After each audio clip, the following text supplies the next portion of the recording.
Meus caros, sejam muito bem-vindos a mais um episódio aqui no canal do Zuga. Hoje vamos falar brevemente sobre 5 livros que eu considero fundamentais para se iniciar na ciência política, na teoria do Estado, enfim, tudo aquilo que nos tentamos debruçar neste canal de forma direta ou indireta. O meu objetivo hoje não será propriamente explicar ou aprofundar estas obras, mas simplesmente dar conta de breves notas que vos possam elucidar ou até mesmo suscitar algum interesse e provocação para que os leiam, tirem as vossas próprias conclusões, mas que, por favor, não se tornem militantes do Bloco de Esquerda. A primeira recomendação vai exatamente neste sentido. O Dicionário de Política de José Pedro Galvão de Sousa, filósofo, jurista e cientista político, dos maiores pensadores que o Brasil alguma vez teve e foi mesmo sortudo por alguma vez o ter tido. Este dicionário é quase tão essencial quanto as carteiras, as chaves e os telemóveis que nós corremos sempre antes de sair de casa para os levar connosco. E porque de facto é um instrumento que nós devemos ter sempre ao nosso lado, claro, virtualmente disponível a qualquer momento, para que à medida que formos lendo outras obras, possamos também consultar aquilo que foi a definição, a conceitualização, a ilustração e a brilhante profundidade epistemológica de José Pedro Galvão de Sousa neste dicionário, que nos dá conta de todos aqueles palavrões que os políticos muitas das vezes usam para nos confundir, ou até mesmo os académicos e, enfim, os intelectuais. Exemplo desta profundidade e deste brilhantismo de José Pedro Galvão de Sousa será esta breve citação. O proselitismo marxista veio a exercer-se pelo mundo com forte poder alienante, manifestado, por exemplo, pelo terrorismo cultural nas universidades e outros meios intelectuais e pela atuação de efeitos subliminares nos meios de comunicação de massa.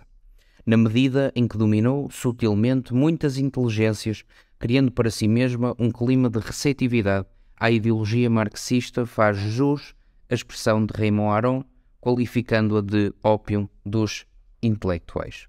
Se em primeiro vos dei um dicionário, agora se falamos de ciência política e sobre o Estado, em segundo lugar será necessário compreender o conceito de autoridade.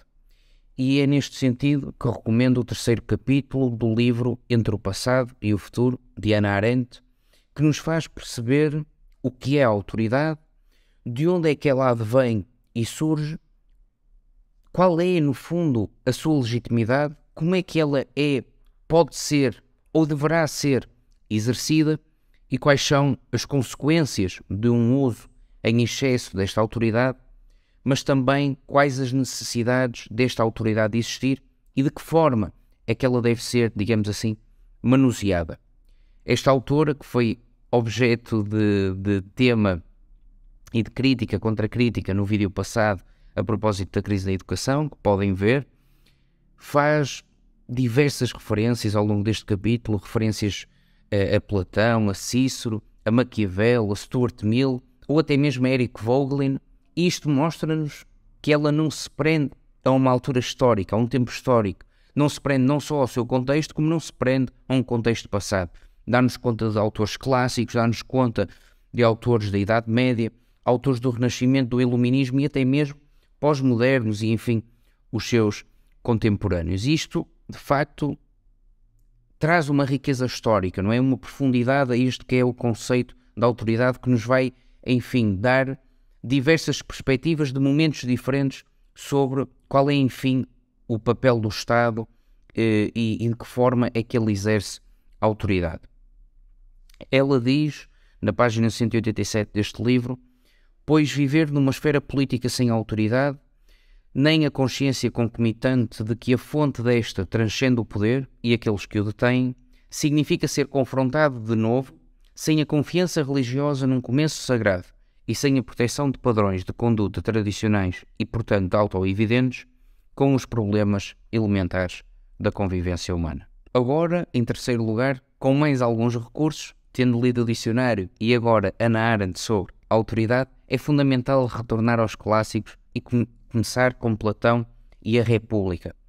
E, claro, para quem não esteja disposto ou quem não tenha, com o correrio da vida, não tenha disponibilidade para ler toda a obra na íntegra, recomendo, para propósito do tema que estamos a tratar hoje, o livro segundo, onde Platão introduz aquilo que ele chamou a teoria orgânica.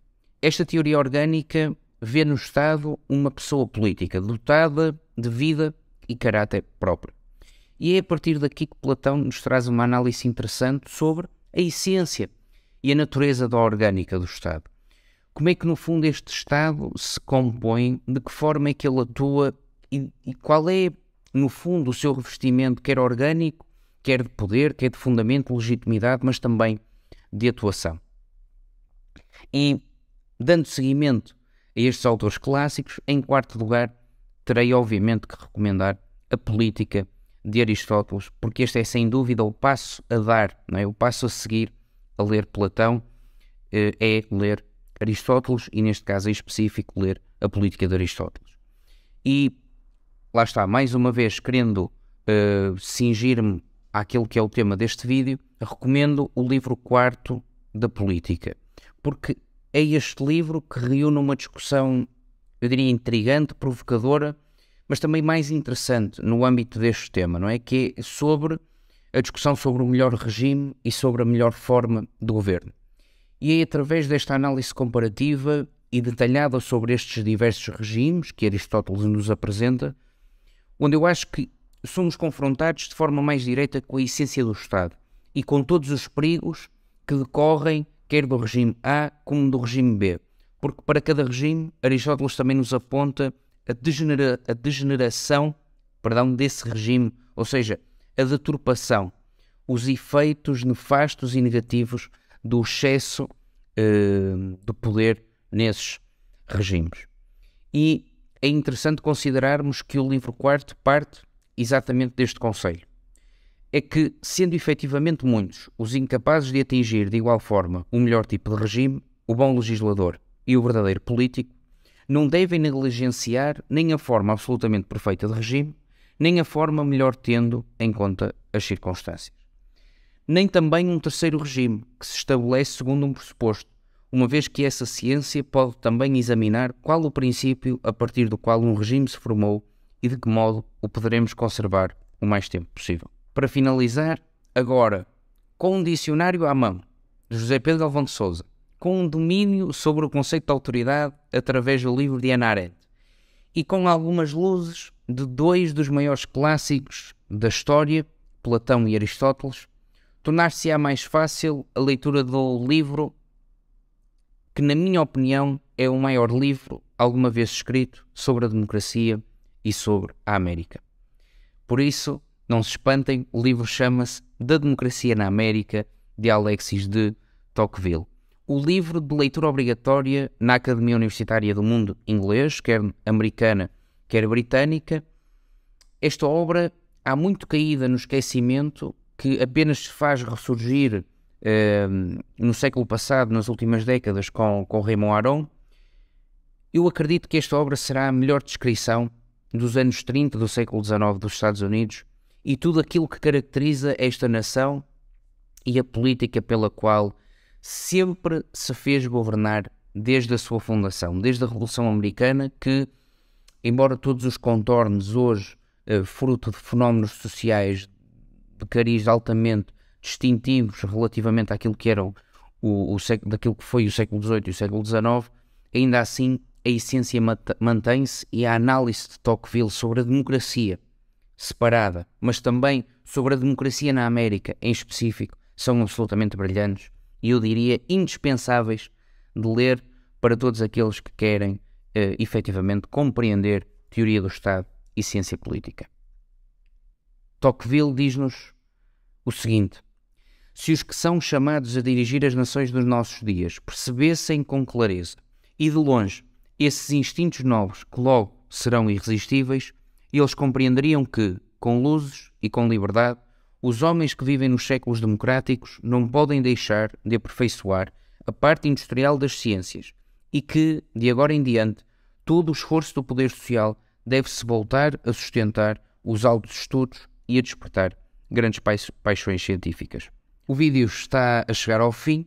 Dados estes 5 livros, tenho uma novidade, uma provocação e até poderá ser alvo de uma futura análise mais profunda, que é uma obra extra, digamos assim. Vou-vos dar 5 mais um, que é a obra de Roger Scruton, que se chama Tolos, Impostores e Incendiários, os Pensadores da Nova Esquerda. Este livro será mais direcionado àqueles que regularmente assistem a este canal, que se identificam num espectro político mais à direita, com ideais mais conservadores. Esta é de leitura mesmo fundamental. Por isso, concluo assim. Espero que tenham gostado. Deixem o vosso comentário com a vossa honesta opinião. É isso que pedimos sempre. Estes vídeos servem exatamente para incentivar ao debate. Nunca recorremos a argumentos de autoridade ou dizemos que nós é que sabemos. Aquilo que nós queremos expor é meramente aquilo que nós achamos interessante e que pode ser tópico de conversa. Deixem o vosso gosto, partilhem e muito obrigado pelo apoio que têm demonstrado a este projeto. Mais uma vez, não me cansarei de dizer muito obrigado e vejo-vos na próxima semana.